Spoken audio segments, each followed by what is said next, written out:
Swiss researchers have developed a machine that they say can keep human livers alive outside of the body for 1 week.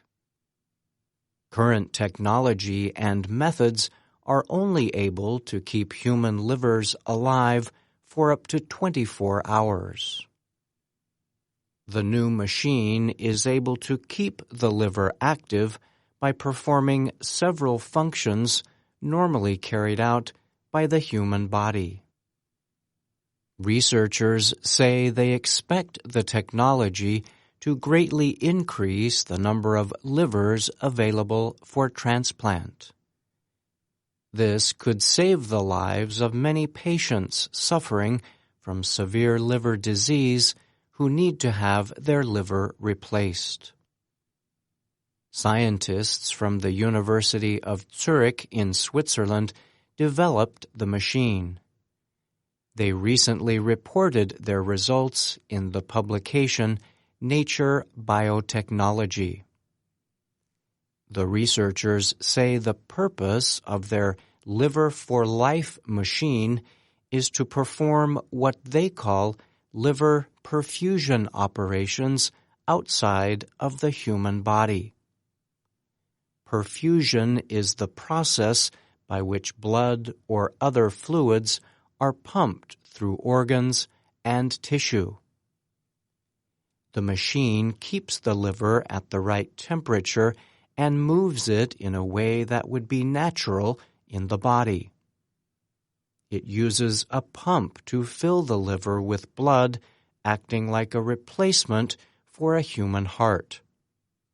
The machine also provides oxygen to the organ, controls red blood cell levels, and removes waste.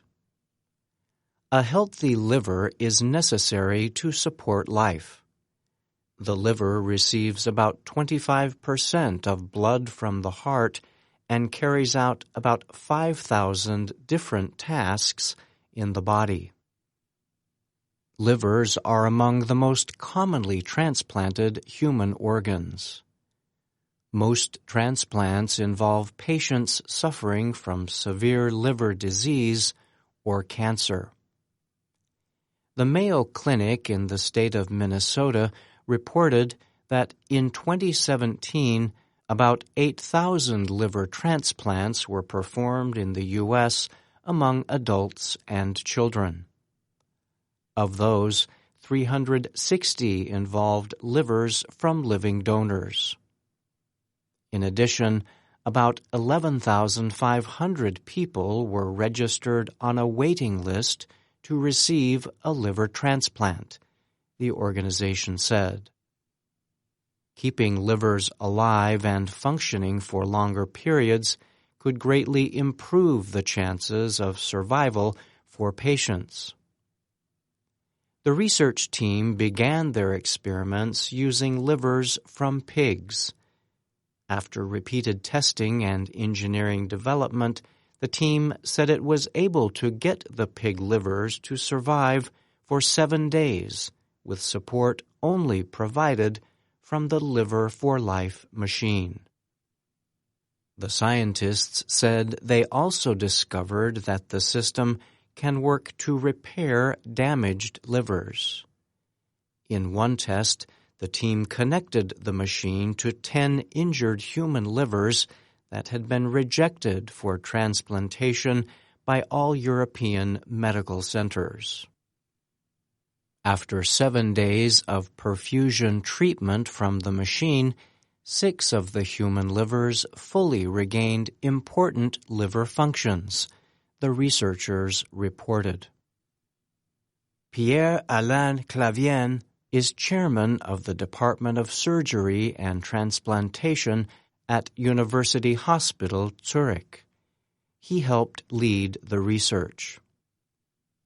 The success of this unique perfusion system, developed over a 4-year period by a group of surgeons, biologists, and engineers, paves the way for many new applications in transplantation and cancer medicine, helping patients with no liver grafts available, Clavien said in a statement. He added that the successful treatment of poor quality livers could lead to a wide range of new treatment possibilities. Such treatments could be used to repair pre-existing liver damage, remove fat from the organ, or even recreate partial livers. The team is now planning its next step in the development process. It is making preparations to transplant machine-treated organs into patients. I'm Brian Lynn.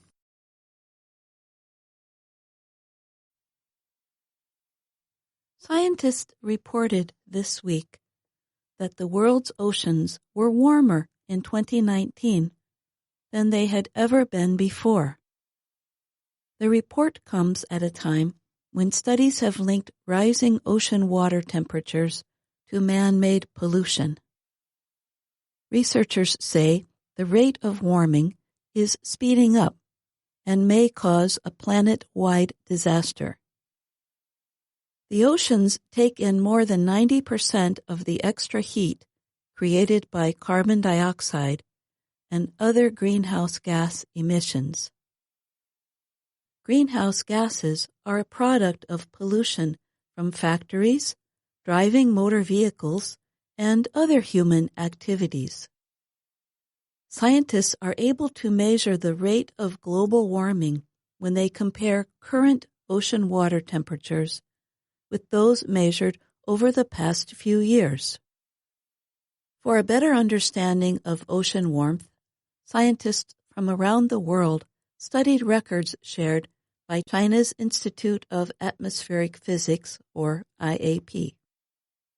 They found that the latest water temperature was 0.075 degrees Celsius higher than the average temperature from 1981 to 2010. Their findings were published in the scientific journal Advances in Atmospheric Sciences. The scientists pointed to the many extreme weather events of 2019 as one effect of warmer oceans. They added that warmer water also endangers some sea creatures and causes higher sea levels. Li Jingcheng is with the International Center for Climate and Environmental Sciences at the IAP. He also was the lead author of a paper on the study. He says the heat the oceans have taken in to make the temperature change amounts to 228 zettajoules, or 228 billion trillion joules of energy. That's a lot of zeros indeed, he said. To make it easier to understand, I did a calculation. The amount of heat we have put into the world's oceans in the past 25 years equals to 3.6 billion Hiroshima atom bomb explosions. Michael Mann is director of the Earth System Sciences Center at Penn State University in the United States. He says the energy that caused the warming is equal to everyone on the planet running 100 hair dryers or 100 microwaves continuously for the entire year. He spoke to the French news agency AFP. The past 5 years are the 5 hottest years for the ocean since scientists began keeping records, the study found. John Abraham is a co-author of the paper. He said, "It is important to understand how fast things are changing. The key to answering this question is in the oceans. That's where the vast majority of heat ends up. If you want to understand global warming, you have to measure ocean warming."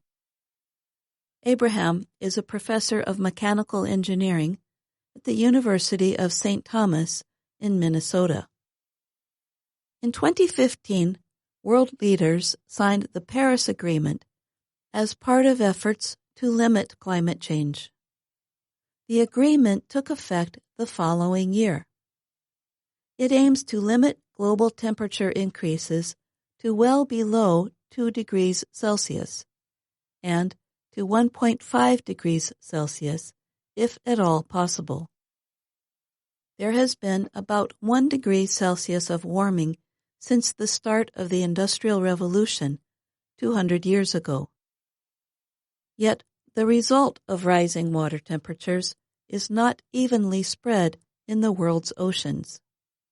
The report says that warmer temperatures are partly to blame for heavy rainfall in Indonesia and the drying of Australia, leading to wildfires in Australia and the Amazon.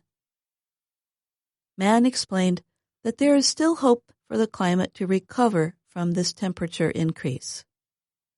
If we stop warming the planet, heat will continue to diffuse down into the deep ocean for centuries until eventually stabilizing. I'm Jill Robbins.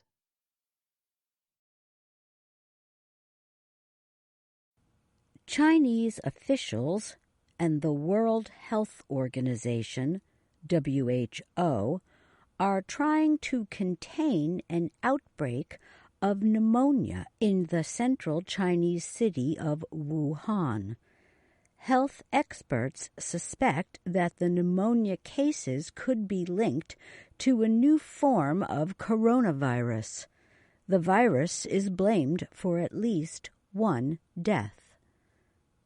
The WHO has said there may have been limited human-to-human transmission of the virus within families.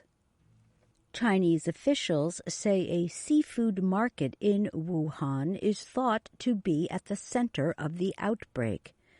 Officials said one woman may have gotten the virus from her husband, who worked at the market. The two are among 41 people shown to have pneumonia thought to be caused by the virus. Officials said some of the sick have denied visiting the market. The outbreak comes 2 weeks before the start of the Lunar New Year holiday, when many of China's 1.4 billion people will be traveling to their hometowns or overseas.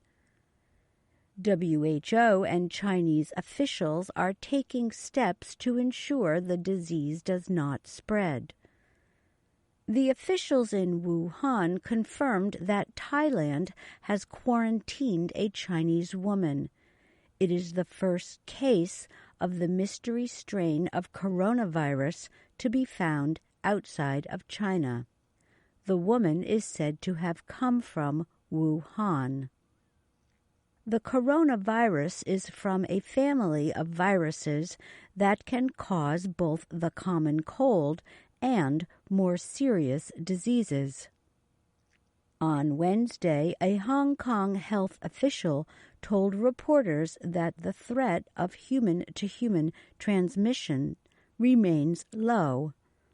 Chuang Shu-Quan said that doctors and hundreds of other people have been in close contact with infected individuals and have not been infected themselves.